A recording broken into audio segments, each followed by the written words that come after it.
Hi, welcome back to Duke and Alta Medium Company's series, Quickfire Catechesis. I'm Andrew, and today I'm going to be answering a question from my friend Hunter. What is mortal sin, and what's so dangerous about it? So have you ever heard someone say, well, sin is sin? It's not exactly true. The church teaches that some sins are mortal. They kill the life of grace in our soul. They're not just hurting our friendship with God, we're straight up severing it. What does that mean? Well, the Catechism says, mortal sin destroys charity in the heart of man by a grave violation of God's law. So we're not just breaking an arbitrary rule, we're breaking the relationship that we have with God. So let's break that down a little bit more. So for sin to be mortal, it has to be three things. One, it has to involve a grave matter. It's got to be something bigger than your average sin, so to speak. Usually breaking one of the 10 commandments is a good indicator of that, but there's a lot more to it than just that. It's a good rule of thumb. You know it's wrong. You have full knowledge that I'm doing something wrong, and then you are freely choosing to do it anyway. So there's different levels of culpability with it being considered a mortal sin, but in those three instances are checked off, it's a mortal sin. And St. John tells us, even in his first letter, there is sin which is mortal, literally, just like that.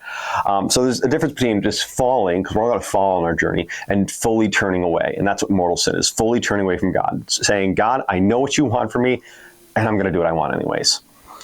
And it's dangerous. St. Paul warns, the wages of sin is death. So when we remain in mortal sin, we are unplugging ourselves from the life-giving grace that God gives us. And if we die in that state, we are choosing separation from God. The Catechism is pretty clear on this. If not redeemed by repentance and God's forgiveness, it can cause exclusion from Christ's kingdom and the eternal death of hell. I'm not saying it's going to happen for sure, but it can. We never want to put a limit on God's mercy, but it can happen.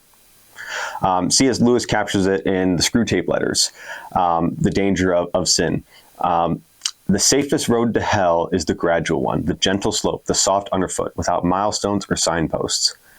The devil's goal is not dramatic fall. It's to keep us comfortable and unrepentant and spiritually asleep. In another letter, he says, it does not matter how small the sins are, provided their cumulative effect is to edge the man away from the light.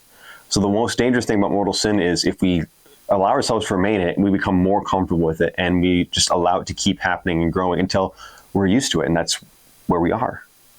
And it fully has separated us from God, and we don't have that desire to go back to him. But there is a way back, thank God, because no sin is stronger than God's mercy. Jesus gave us the way back through confession. He told the apostles, whose sins you forgive are forgiven then. And the Catechism says those who approach the sacrament of penance obtain pardon from God's mercy and are reconciled with the church. So in confession, the grace is restored, the soul is healed, and we are brought back into communion with God. So the long and short of it is, don't stay in mortal sin. Don't walk that gentle slope away from God. Don't get comfortable being away from him. That's the most dangerous part about mortal sin. The sin itself literally kills our relationship with God. So go to confession, return to grace, and let Christ bring your soul back to life in him. I'm Andrew from Duke and Alta Media Company. Thank you so much for listening. Please comment, send us your questions. We love to answer them. And until next time, may God be with you.